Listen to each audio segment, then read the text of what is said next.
Gente, eu tô fingindo costume, na verdade. Eu tô fingindo que isso é uma coisa natural pra mim, mas no fundo não é. Eu tô muito lisonjeada. Essa é a primeira collab do canal e a gente já estreia assim com chave de ouro, recebendo a melhor pessoa do YouTube, Mia Moza. Yeah. A mais introvertida competindo com você. Eu vou apresentar um pouquinho da Mia, porque a Mia ela faz tanta coisa que eu vou ler tudo que ela faz na vida dela. A Mia é roteirista, diretora, atriz, preparadora de elenco, produtora e ela também divide o canal, o Clube dos Excêntricos, que eu vou deixar tudo aqui para vocês irem lá e assistirem. Gente, esse canal, ele é um deleite, assim, visual, e as histórias também, eu me sinto bem. Eu sei que é errado, porque os casos são horríveis. Mas assim, assistir o canal, eu me sinto bem assistindo, sabe? Porque é tão bonito esteticamente. Me sinto mal quando eu faço um cenário bonito, aí eu decido falar de uma pessoa que matou criança. Eu fico assim, meu Deus, eu estou incorreta, eu não deveria estar fazendo isso. Mas, gente, Exatamente. o look é o look, a história é a história. É. Coisas separadas. Aí eu convidei a Mia pra vir aqui no canal pra gente fazer um quadro que é o Mesa de Café. Esse é um canal que, na verdade, assim, a gente fala de documentários na maior parte do tempo, café, mas é só uma desculpa pra gente contar alguma história que seja interessante. E então hoje a gente vai contar a história da Cyntoia Brown, e vocês vão se surpreender porque é chocante, mas a gente também vai trazer uma discussão bem importante aqui no canal sobre esse crime que linka com tráfico de pessoas. Inclusive eu vou deixar aqui no card, eu já tenho vídeo aqui no canal explicando o que é tráfico pessoas, então se você quiser ir lá e se inteirar bem antes, depois voltar para esse vídeo ou assistir aqui, depois ir lá dar uma conferida, vai estar aqui na descrição e eu deixo no card tudo certinho também. O documentário é o Clemência, a história de Cyntoia Brown, que conta com a direção de Daniel H. Berman. Então, dito tudo isso, pega o seu café e bora pro vídeo. Bora pro vídeo.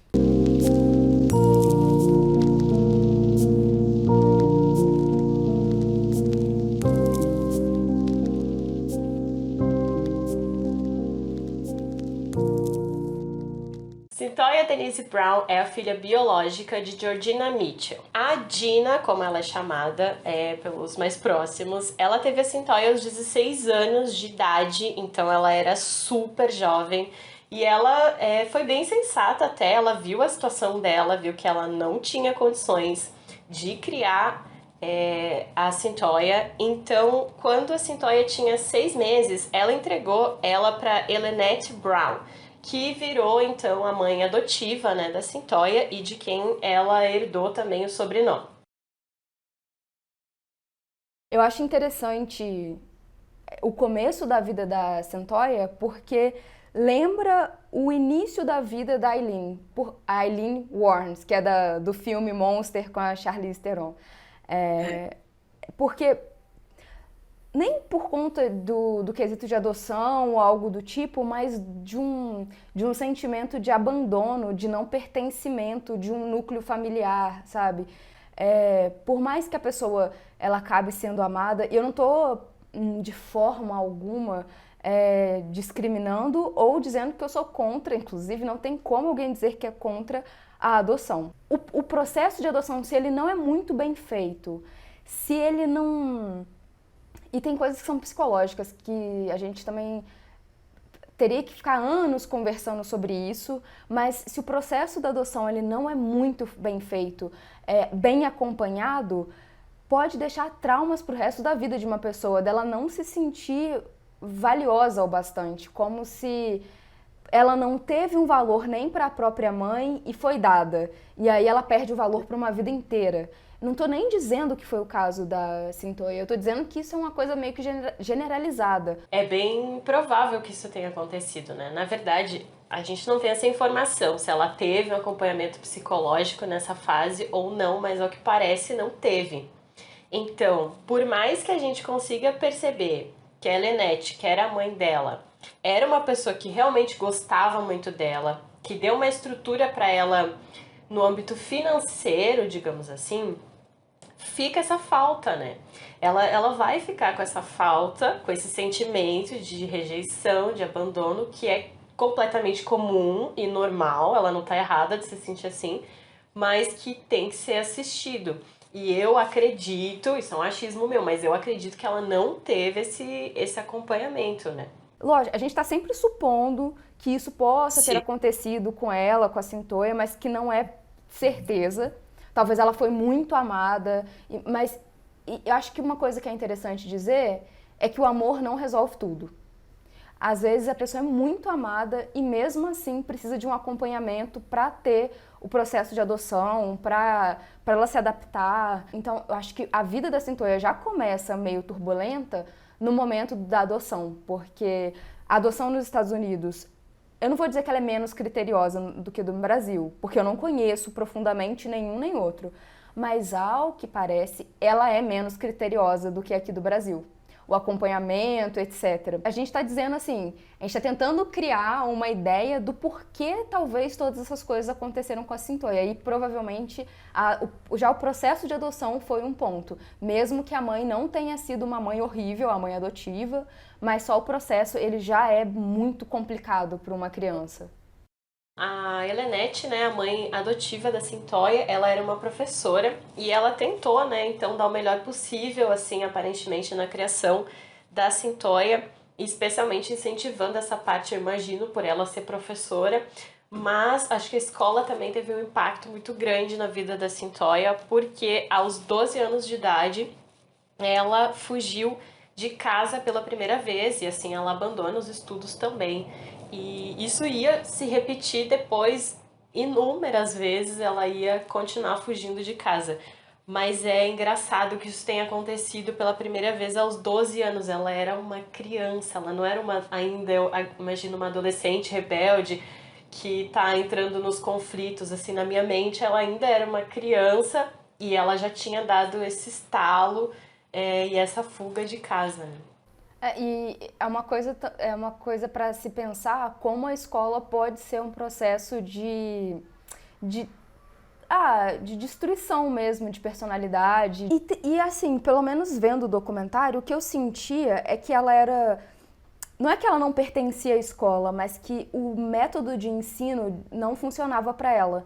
Estar presa dentro de uma instituição para aprender não parecia que atraía ela demais. E existem pessoas que não vão conseguir ficar dentro de sala de aula por 5 horas direto, aí depois tem uma pausinha e fica mais sei lá quantas horas. Eu acho que no caso dela, por ela ter fugido, ela não se adaptou ao colégio, ela não gostava daquela realidade, ela não gostava da rotina, ela não gostava de nada que passava pelas normas das coisas que as crianças da idade dela tinham que fazer. Eu acho que teve um sofrimento. E aí ela foi procurar o alívio em outras coisas. Talvez um acompanhamento psicológico tivesse ajudado ela desde o começo.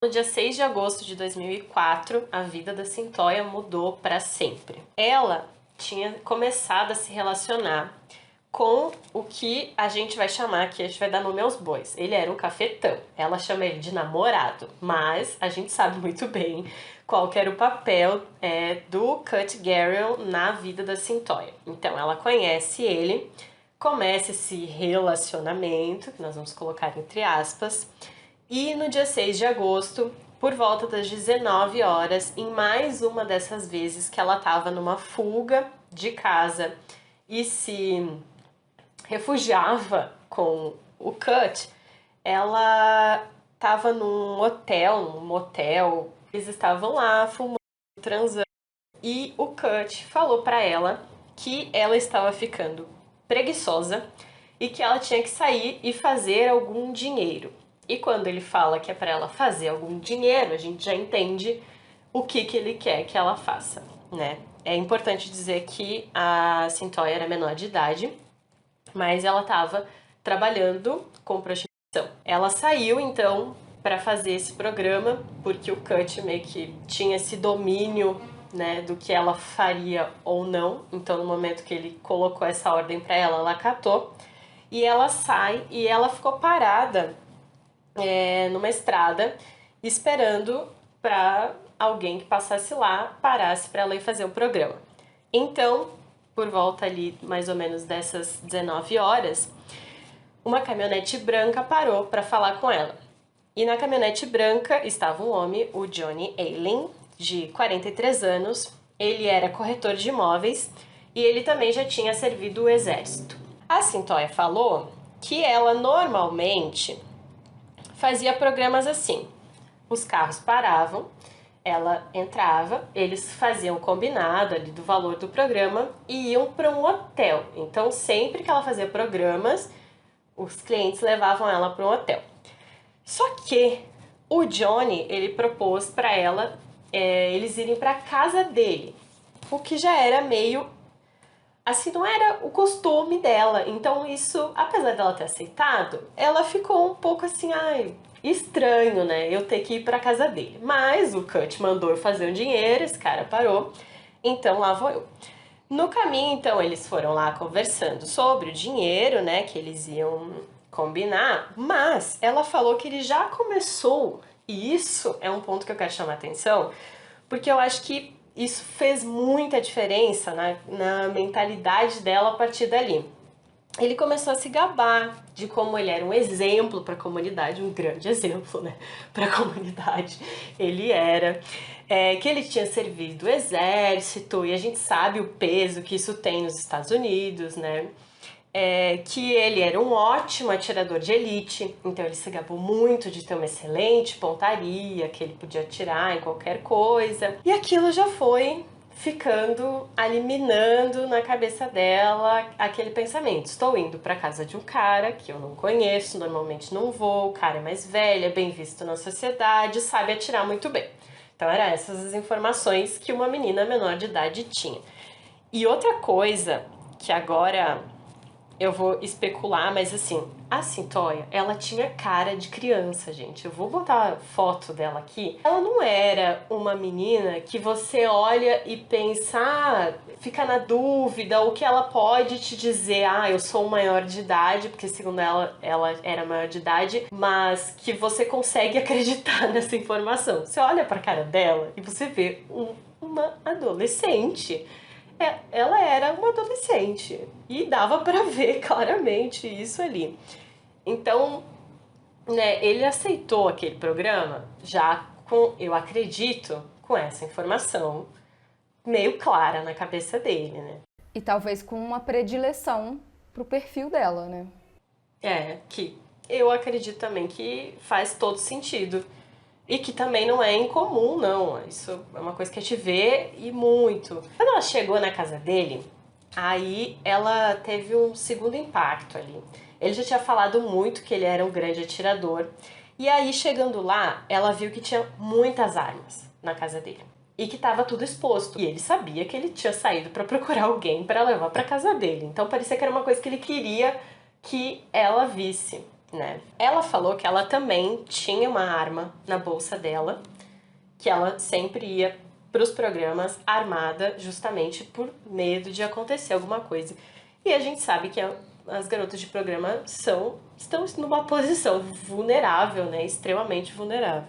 Ainda mais ela, né? Sendo uma menina. E aí ela fala que ela ficou nervosa com essa situação.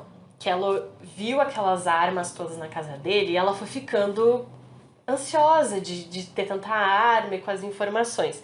Então aquilo foi uma coisa que mexeu com ela. Aí ela pediu para eles irem para o andar de baixo para assistirem TV. Ela falou para ele que era para ver TV, mas na verdade ela queria ficar perto da porta, porque ela já estava com aquela ansiedade de querer sair dali. Então ela deu essa desculpa para ela poder sair dali. E eu tô criando esse cenário pra vocês irem imaginando como que ela tá se sentindo. Porque eu mesmo já estou ansiosa só de pensar em como que ela tava naquela situação. Gente, uma casa com um monte de arma e a menina tentando criar uma situação pra ficar perto da porta. É uma coisa muito... Não sei, assim, porque depois a gente vai ouvir, eu não vou adiantar isso, mas assim, depois a gente vai ouvir a acusação, e aí fica parecendo que ela é extremamente manipuladora, isso e aquilo. Mas assim, Eu não sei quem já entrou na casa de uma pessoa completamente desconhecida, e principalmente do gênero. Aí é bom a gente botar em contexto. Você sendo, mesmo se você for homem que está assistindo isso, mas se imagine mulher, jovem, pequena, entrando na casa de um homem grande que sabe usar armas e você vê um monte de armas. Você tá ali com um objetivo sexual, que já te faz uma mercadoria para aquele homem. Assim, eu não sei você, mas eu só de entrar na casa de uma pessoa que eu não conheço, eu já fico meio assim. O processo todo vai te envolver ficar de uma das formas mais vulneráveis que o ser humano pode ficar, que é pelado. Só que você tá dentro da casa dessa pessoa, onde ela conhece cada gaveta, onde ela sabe onde está cada objeto e ela sabe cada porta de entrada e saída. Você não sabe de nada dali de dentro. E eu não tenho nada contra uma mulher usar o sexo para o que ela quiser. Isso não tem nada a ver comigo, tem a ver com a pessoa que está fazendo. Eu tenho um problema porque ela é uma criança, que ela não devia estar fazendo isso. Eu tenho outro problema porque ela não parecia querer fazer isso. Ela fazia porque alguém estava cafetinando ela. O sexo numa indústria que é machista, ele já bota a mulher numa posição ingrata. Quando ela vai pra rua, quer dizer, ela não tem mais nem o amparo de uma equipe ou coisa do tipo, aí ela tá realmente pra jogo. E o jogo nunca é bom pra mulher, porque por mais que esse cara esteja se utilizando do trabalho dela, ele não se pensa como uma pessoa imunda, ele pensa que ela é imunda. Ele não é o problema. O problema é ela que que estava testando a boa índole dele. Ele não queria realmente fazer isso, mas já que tem mulheres horríveis que fazem isso, então ele caiu numa tentação, mas ele não é uma pessoa horrível. Horrível é ela que ganha dinheiro para fazer isso. Então tem esse negócio de ver a mulher que trabalha na prostituição como imunda e ver a prostituição como algo horrível. Só que a prostituição ela só existe porque tem pessoas que pagam para essas mulheres trabalharem. Quem paga por esse serviço, ele é o quê? Porque se ele vê a mulher como imunda, que ele tá nesse processo? Não, mas a culpa não é dele. A culpa é da mulher que se pôs lá para jogo e testou a fé, a paciência, o tesão, ou seja lá, o que passou por ele. E aí, essa menina que testa todas essas coisas nele, entra dentro da casa dele, ela não é caucasiana, nos Estados Unidos isso importa muito, para ele ela é uma coisa descartável, não importa se ele tem o objetivo de matar ou fazer aquilo, ela não é gente para ele, dá para sentir pelos relatos, ela é um instrumento de satisfação, só que tem gente que se satisfaz de maneiras peculiares, e aí a gente não está dizendo que ele ia matar ela necessariamente, ele poderia, mas talvez ele quisesse estuprar. Tem caras que pagam pelo sexo, mas não querem que seja de boa vontade.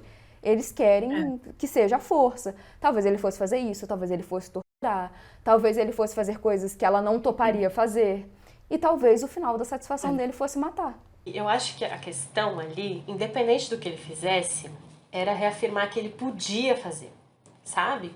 Eu posso fazer o que eu quiser, porque eu estou nessa posição de decidir o que vai ser feito ou não. Então ela ficou numa situação, inclusive coloquei no roteiro que a gente não estava julgando a questão da prostituição, porque também nem é o foco do vídeo, a gente está falando de uma menina menor de idade. Mas se a gente for refletir, talvez uma mulher mais velha, mais experiente, jamais teria topado ir para a casa dele. E ela, eu quero lembrar esse vídeo inteiro, ela era uma menina, ela era menor de idade. Então as escolhas dela precisam ser vistas sobre essa ótica, sobre essa perspectiva. Se fosse um cafetão que estivesse protegendo ela, e não é o caso, e muitos cafetões não estão para proteger, mas alguns protegem porque é como se fosse o objeto de trabalho dele. Então ele protege para que aquele objeto não estrague. Mas o namorado dela, que é o cafetão, ele não tá nem aí. Se ela estivesse talvez com um cafetão que tanto entendesse mais do processo das ruas e que tivesse realmente se importando um pouco mais com ela, esse cafetão já deixaria claro com ela, olha, você não entra na casa de uma pessoa, você não vai na casa de ninguém, você vai ficar nesse perímetro, você só pode ir nesse motel, porque é um motel que eu conheço, que se precisar tirar você lá de dentro, Exatamente. eu vou lá, sabe? Não era nada profissional o que ela estava fazendo e não tinha nenhum cuidado. A sensação que eu tenho é que ela tava por ela, sabe? Era ela por ela. E se acontecesse alguma coisa, ia ser ela por ela. Ela relata que ele tava lá mostrando as armas pra ela e que ela começou a pensar assim com os botões dela e ela teve um estalo, que é o que a gente tava falando justamente agora, que se ele fizesse alguma coisa com ela, ninguém ia descobrir o que ele tinha feito, ou que era ele quem tinha feito alguma coisa. Porque ela tinha fugido de casa, os familiares e os amigos não sabiam onde ela estava, então se ela desaparecesse simplesmente eles não iam ter nem por onde começar a procurar ela. E o Kurt, que era o namorado cafetão lá dela, também não sabia, porque ela tinha ido para casa do cara, e segundo a própria Cyntoia, ele não se importava. Então, se alguma coisa acontecesse com ela, ele aparentemente não estava ligando muito. E aí, nessa etapa, é que realmente ela começa a entrar mais em pânico. Vamos supor, a família dela nota que ela sumiu. Vai notar daqui 3 meses? Daqui 3 meses não tem mais corpo, gente. Daqui 3 meses não tem mais nem o que investigar. E aí, a polícia vai colocar todos os esforços para encontrar uma ex-garota de programa? Não. Ela estava perdida. Se ela morresse ali, ninguém ia saber. Ele estava em plena posição de poder. Porque ele podia fazer o que ele quisesse. E não ia haver nem justiça. Ela poderia pensar em acontecer se acontecesse alguma coisa com ela. Aí ela foi ficando nervosa e ela teve a ideia de sugerir que eles dormissem. Porque ela queria que ele dormisse para ela poder fugir dali. Então ela começou, de fato, a perceber que a situação não estava muito legal para ela naquele momento. Então, eles foram se deitar, só que, né, gente, ele chamou ela por uma razão. Então, no momento que eles foram se deitar, ele começou a tentar ter alguma relação com ela. Ela já estava incomodada, né, com a presença dele já há muito tempo.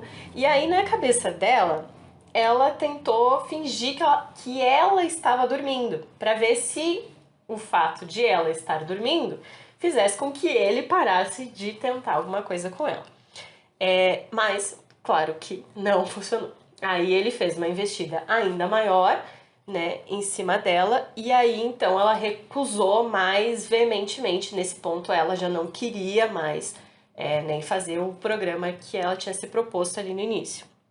A Cyntoia, nesse momento que ela recusou mesmo, veementemente, ela imaginou que ele ia bater nela. Ele se virou, ele fez uma menção de se virar, tudo isso de acordo com o relato da Cyntoia, tá, gente? Ele fez uma menção de se virar pro lado dele da cama, então ela não via o que ele estava fazendo. E ela sabia que tinha armas, né, gente, na casa, um monte de arma. Ela imaginou, esse cara vai pegar uma arma e ele vai me matar. Então, na cabeça dela, ela desenhou todo esse cenário que ela já vinha desenhando. É importante que ela não tirou isso de trás da orelha, né? E aí, quando ela viu essa menção, ela falou, pronto, agora ele vai me matar. Quando ela acreditou que ele ia atirar nela, ela pegou a arma que ela tinha na bolsa dela, que ela tinha levado para se proteger, e ela atirou nele. E no fim, esse tiro acabou sendo fatal e o Johnny morreu ali na casa mesmo. Então, após isso, a Cyntoia foi presa e aí ela foi ser interrogada. E aqui, gente, começam muitos erros neste interrogatório.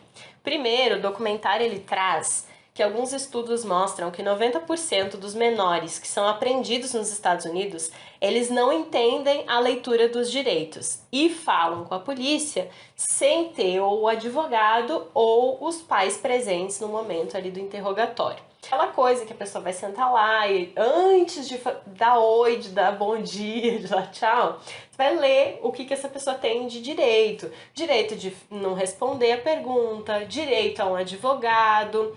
Todos esses direitos têm que ser lidos. E no caso da Cyntoia, foram lidos para ela, então ela ouviu esses direitos. Mas é interessante trazer esses estudos que mesmo que os direitos sejam lidos, 90% das crianças e adolescentes que escutam, eles não entendem. E tem essa leitura dos direitos, eles têm um jeito de falar que é tipo, acho que é mirandizar, os seus direitos de Miranda, que eu acho que é de um caso que teve, não sei se é no Arizona, que é o caso Miranda versus Arizona, uma coisa assim, que tem todo um desembolar que é sobre ter que ler esses direitos para as pessoas antes de qualquer coisa. Não vale nenhuma declaração que você dá nos Estados Unidos para a polícia, para o investigador, se ele não leu os seus direitos de Miranda. E aí, mas eu li. Mas você tem que entender. Um adulto, ele entende uma coisa. Uma criança de 12 anos, 13, 14, 15, ela não está com o cérebro dela totalmente formado. Ela é incapaz de fazer maldades por maldades? Não, ela é super capaz de fazer maldades por maldades. Mas ela talvez não entenda o que você está falando, e aí não basta só dizer os direitos de Miranda dela. Inclusive, se ela for adulta, e ela não tiver capacidade cognitiva de ter entendido aquilo, é difícil provar que você não teve capacidade de entender, mas você pode não ter conseguido entender. E, cara, ela tinha acabado de matar uma pessoa. Assim, a não ser que você tenha probleminhas, você não mata uma pessoa e fica de boas. Ela já estava desparafusada ali, bem nervosa. Ela já devia achar que ela ia se ferrar, porque ela matou uma pessoa. Ela não é de uma etnia que as pessoas gostam muito nos Estados Unidos. Aí ela já sabia que ela ia se ferrar por conta disso e porque ela era uma garota de programa, que não é uma coisa bem-vinda em quase nenhuma sociedade, no Ocidente pelo menos.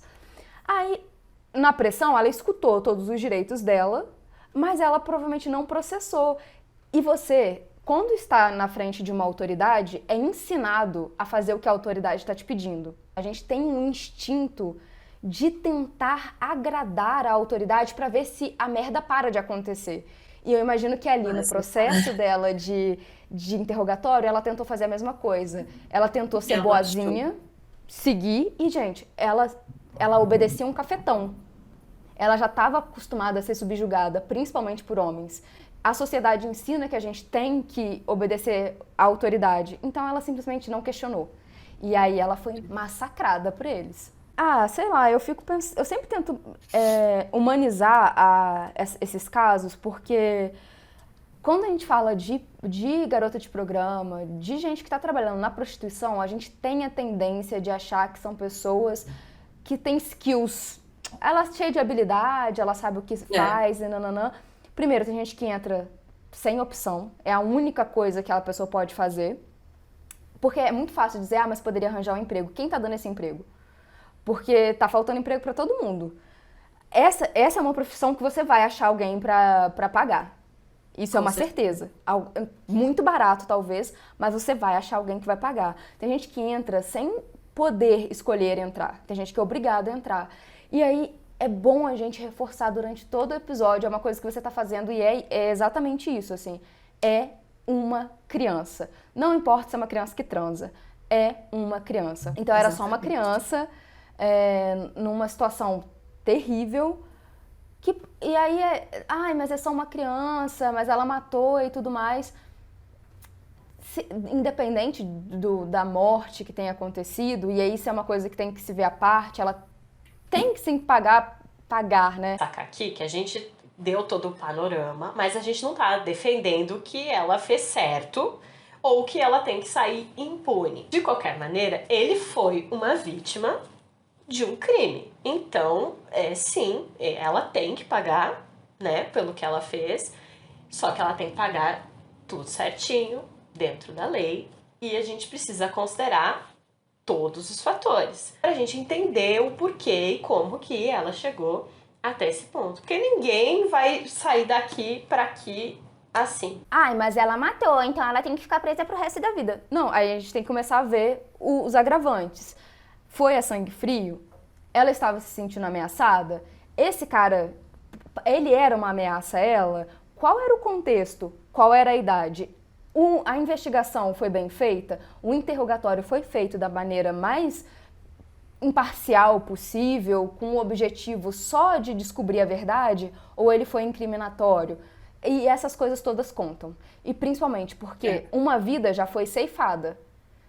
Tem que necessariamente destruir outra? Ou a gente pode tentar ver uma forma dela pagar pelo crime, porque ser preso não pode ser uma punição somente, mas dela poder voltar para essa sociedade. E aí a gente vai ver que o que queriam fazer com ela é que ela nunca mais voltasse para a sociedade. As imagens do interrogatório, eu destaquei uma frase dela que mostra pra mim exatamente essa ingenuidade que ela tava ali naquele interrogatório. Ela não tava sacando muito bem o que estava acontecendo.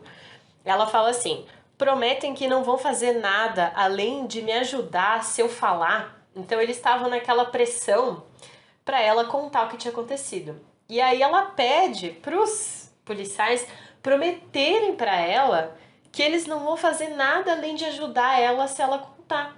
E na cabeça dela, ela estava fazendo um acordo com os policiais, que não faz o menor sentido, mas na visão dela era isso. Eu vou contar e esses caras vão me ajudar, porque eles me prometeram. E aí os policiais falam sagazmente, aqui a gente já vê, sim, nós faremos o possível para te ajudar. E aí ela acreditou, né, que ele ia ajudar ela. Eu não sei o que era ajudar ela na cabeça dela, mas que ela ia receber uma ajuda. Eu imagino que ela estava imaginando que isso era fazer um acordo. Eu imagino que ela supôs isso. E aí, então, ela contou tudo o que tinha acontecido, que é o relato que a gente já falou aqui no vídeo. Se fosse uma pessoa levemente mais sagaz, já saberia, esses caras não vão me ajudar.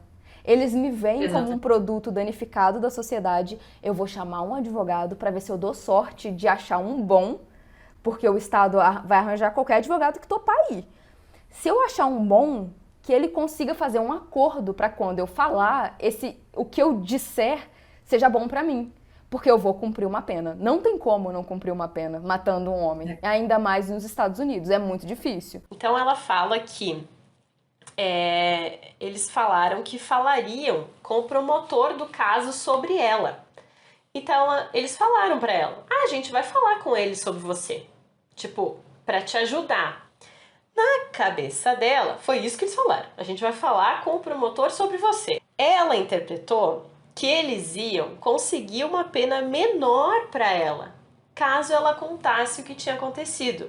Em depoimento, os investigadores disseram que prometeram que falariam com o promotor. E que foi isso. Eles falaram daí pro promotor só, tipo, ela contribuiu com a investigação. Ela ajudou. Agora, o que o promotor vai fazer ou não com isso, já é um problema dele. Ela não tinha nada, né?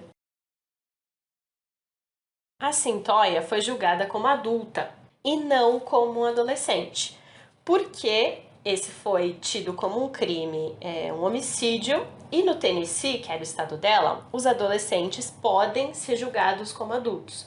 Então, por ser um homicídio, ela acabou sendo julgada como uma adulta.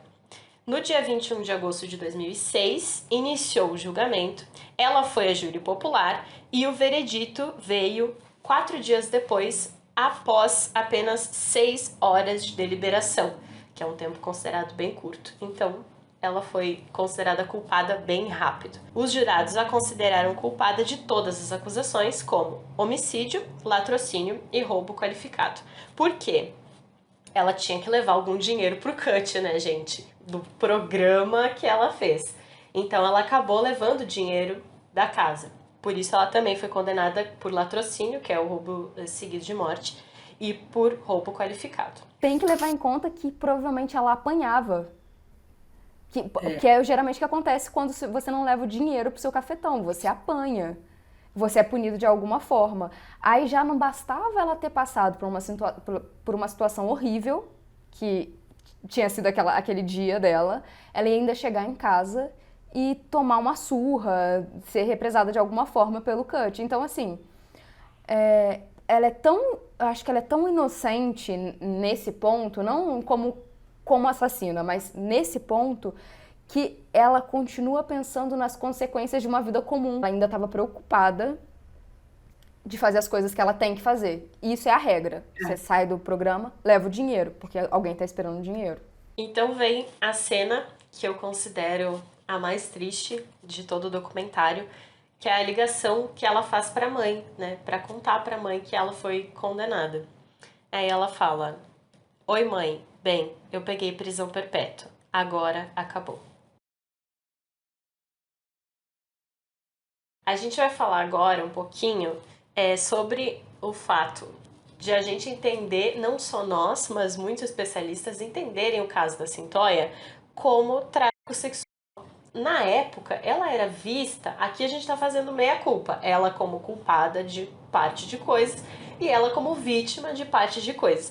Na época que ela foi julgada, ela era apenas culpada. O Houston Gordon fala que em 2004 ela era considerada uma prostituta. Hoje, ela seria considerada uma vítima de predadores sexuais.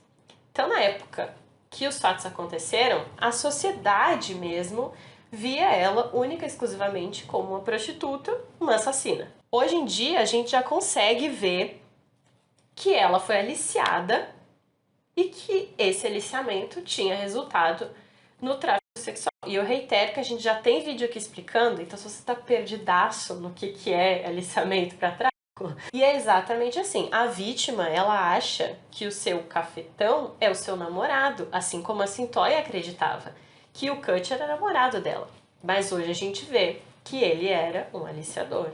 Em 2017, aconteceu uma alteração na lei do Tennessee, onde menores não podem ser acusados e nem condenados por prostituição, porque se entende que o menor, ele é aliciado, ele não tem esse poder de decidir se ele vai se prostituir ou não. Então, de qualquer maneira, ela foi aliciada, se a gente pensar com a nossa mentalidade um pouco mais evoluída, né?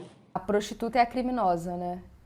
Mas o cara que procura a prostituição, raramente ele vai conseguir, mas raramente ele será punido como um criminoso. A profissão dela só existe porque tem alguém que busca, né? Uma coisa tão difundida socialmente, todo mundo sabe que tem prostituição para todo lado, todo mundo sabe que muitos homens e mulheres, porque existem homens também que trabalham na prostituição, estão nessa profissão e ela ainda é uma profissão criminalizada. É muito estranho. Aí esse caso, ele começou a se tornar midiático. A Cyntoia já estava presa há anos, porque ela foi condenada à prisão perpétua, ela entrava com recurso, não dava em nada, até que esse caso começou a explodir na mídia e se tornou um caso que todo mundo estava falando. Graças a uma reportagem feita na Fox, que viralizou notícias sobre essa alteração. E o caso da Cyntoia, ela foi tido como exemplo de que naquela época talvez ela teria sido vista de uma maneira bem diferente de como ela foi vista, né? Se essa lei existisse. O caso dela, então, sai da TV e explodiu nas redes sociais. E nessa época, a Cyntoia já tinha 29 anos. Então, ela já estava há muitos anos presa. E como que eu conheci esse caso? Porque eu sou cadelinha da Rihanna, né, gente? Todas nós. Inclusive com coleira e tudo. Exatamente. E a Rihanna fez uma postagem sobre esse caso e usou a hashtag Free Cyntoia Brown, que seria libertem a Cyntoia Brown.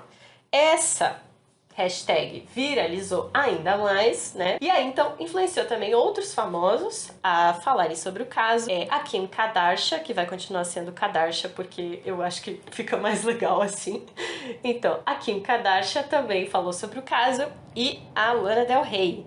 E aí, é claro que essa montoeira de gente, como uma montoeira de mais gente, que assim como nós, fica lá acompanhando o que os famosos estão fazendo, começaram a conhecer o caso e falaram, opa, tem alguma coisa muito errada. Lembrando que já tinha se passado muitos anos, o caso começou a se expandir e diante de toda essa repercussão, a Cyntoia e a equipe dela decidiram que era o momento apropriado para pedir a única coisa que ainda era possível no caso dela, porque os recursos todos já tinham se esgotado. E ela só podia pedir clemência. Essa é a palavra. Esse pedido é feito a uma comissão de condicional e diretamente ao governador do estado. Então a única coisa que restava para a Cyntoia era pedir clemência à comissão e ao governador. A Cyntoia disse, eu imploro que vocês tenham misericórdia e me deem uma segunda chance. Não é comum que esse pedido seja feito, então ele tem várias etapas, então ele vai sendo feito em etapas até chegar no governador, que é a pessoa que vai de fato dizer sim, está liberto ou não. Primeiro, então, ela é ouvida por essa comissão de condicional e essa comissão recomenda ao governador alguma coisa. E aí a pessoa vai dizer assim, eu recomendo ao governador que ela seja liberta, ou eu não recomendo que ela seja liberta. Então, essa comissão recomenda, mas não decide nada. Quem decide é o governador. É importante destacar que, independente das recomendações, e mesmo que a clemência seja dada, ela continua com a ficha criminal suja. Então, não é que ela virou inocente do nada. Não. É só uma segunda chance. Durante o tempo que a Cyntoia ficou na prisão, é importante dizer que ela tentou, sim, processos para se reabilitar. Inclusive, ela foi estudar, foi ler, foi busquem conhecimento, como diz o Iter Bilu. Ela seguiu esse conselho. Ela se graduou na universidade enquanto ela estava presa. É importante dizer também que a família e os amigos, né, do homem que a Cyntoia se envolveu lá em 2004 tiveram a oportunidade de falar. Então, é ouvir das duas partes de novo, não é só a Cyntoia que vai falar. E também, que é uma coisa que eu achei legal, é que o documentário, apesar de defender muito mais a Cyntoia, eles passaram isso, mostraram os argumentos da família. Então, achei isso bem legal, que eles poderiam simplesmente editar e cortar e não ter um outro lado da história. Mas eu achei muito interessante que foi uma boa escolha, eu achei, do documentário de mostrar mesmo o lado da família, porque afinal eles precisam ser ouvidos, né?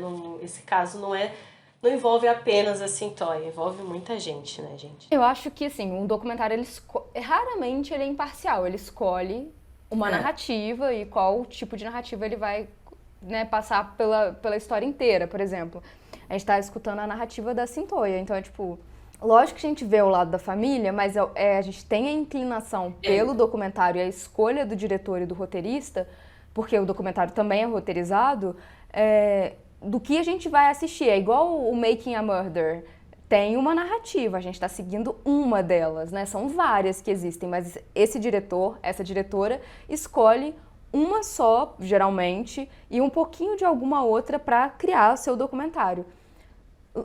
A gente vai passar a maior parte com a Cyntoia, sim, mas quando a gente abre para escutar outras visões, a gente começa a ficar meio assim, tá, tudo bem, ela realmente precisa ter uma segunda chance, mas a gente tem que lembrar que essa família aqui, ela vai sofrer com isso, talvez achando que houve uma impunidade, ou seja lá o que for, e essa família aqui tem uma outra narrativa sobre a história dela. E eu acho que é dar ao público a chance de tomar a decisão sozinho. Por mais que eu acho que esse documentário não dá total essa decisão, porque ele defende muito mais a Cyntoia, tanto que eu tenho um impulso de chamar ela de vítima do que o cara, mas mesmo assim abrir esse momento para a família e para as pessoas que são contra a liberdade dela é importante. A gente não sabia o que ele podia fazer com ela também não sabia.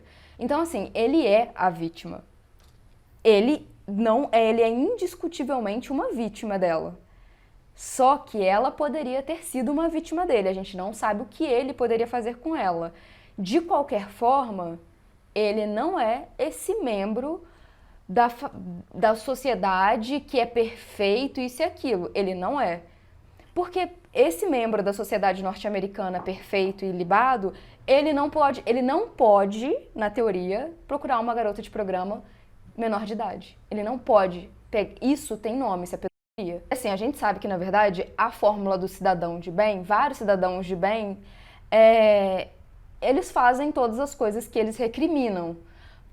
Não é uma coisa do Brasil, não é uma coisa desse momento que a gente está vivendo, é uma coisa psicológica mesmo do ser humano, que é a gente pune e a gente fala mal muito das coisas que a gente quer fazer. Como você não pode fazer, você decide aniquilar aquilo da sociedade, porque se você não pode fazer, ninguém pode fazer. Se a gente tira isso da sociedade, quer dizer, eu não vejo ninguém fazendo, eu não passo vontade. Só que essas coisas, o sexo, os desejos que ele tem e as possibilidades de executar esses desejos, que é de ficar com uma criança, por exemplo, menor de idade, continua sendo uma coisa possível, porque ele vai encontrar a garota de programa com menor de idade, ele vai fazer, ele está a livre acesso para ele. Aí o que ele faz? Ele pune quem faz, diz que a pessoa está errada, mas ele pode fazer, porque ele está sob o controle, ele sabe o que ele está fazendo. É só uma escapadinha, ninguém vai ficar sabendo, não vai nem fazer tão mal, é a última vez que eu vou fazer. Então, assim, esse comportamento é uma coisa extremamente observada, fácil de encontrar na sociedade, que é o cidadão de bem, que não é nada bom. Ele me parecia muito esse cidadão de bem que não tem nada de bom. Ela não pagou pra ver. Ela tá certa? Ela não tá certa. Ela poderia morrer se tivesse pagado pra ver? Poderia. E infelizmente, como a gente não sabe o futuro e a gente não sabe todas as possibilidades também, a gente realmente não sabe dizer se o que ela fez está certo. Questão moral muito difícil de ser decidida. Deixei nos comentários, respeitosamente, porque nós estamos falando de vidas aqui, mas deixem nos comentários a opinião de vocês, o que vocês pensam a respeito disso. Porque é difícil chegar numa conclusão e bater o martelo, que algum lado está 100% certo ou 100% errado. Não precisa ser uma coisa só. E que, nesse caso, tem um pouco das duas. Ela é uma criminosa, porque no momento que você tira a vida de alguém, você cometeu um crime. Mas, se fosse legítima defesa, ela não poderia ser culpada da maneira que ela foi. Só que como a gente não conhece esse universo de multiversos aqui na Terra, a gente não sabe o que poderia ter acontecido. Só que existe sim a possibilidade dela ter morrido caso ela não tivesse feito nada. É um dilema moral? É um dilema moral. Só que a gente só tem essa linha do tempo onde ele não tentou matar ela e ele não tentou fazer nada com ela, nada, porque ele foi meio agressivo, mas ele não tentou contra a vida dela. E você só pode apelar para a legítima defesa quando a sua vida está sob ameaça. E não era o caso. Não ainda. Após essa audiência de pedido de clemência, o grupo acabou dividido ali nas recomendações que deu para o governador.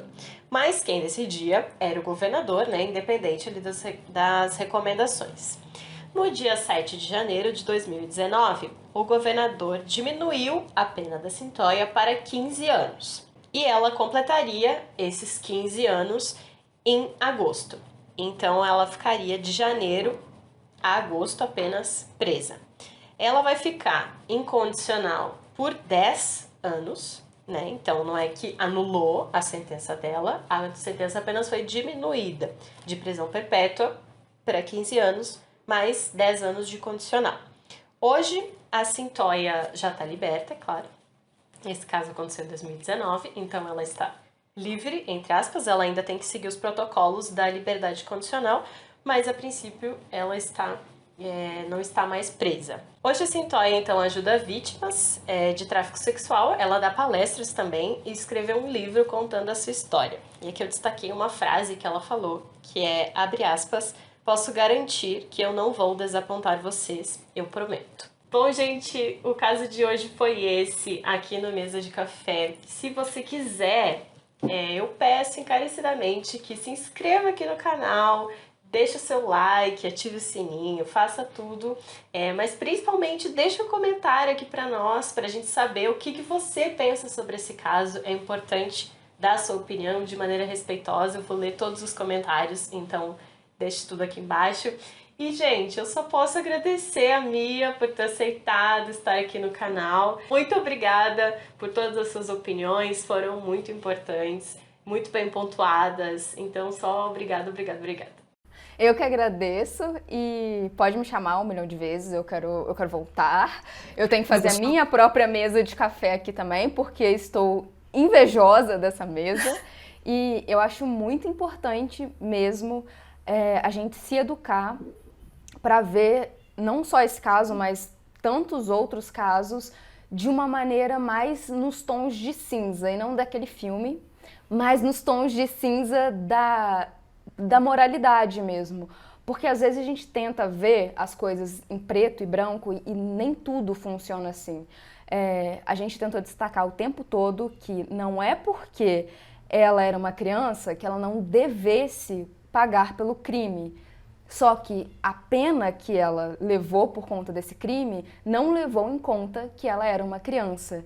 Existem famílias por trás dessas duas vítimas, tanto a Cyntoia porque ela é uma vítima, quanto a vítima que ela fez. Então a gente tem que sempre pensar com carinho e ponderando as coisas. Um beijo. Um beijo E tchau! tchau!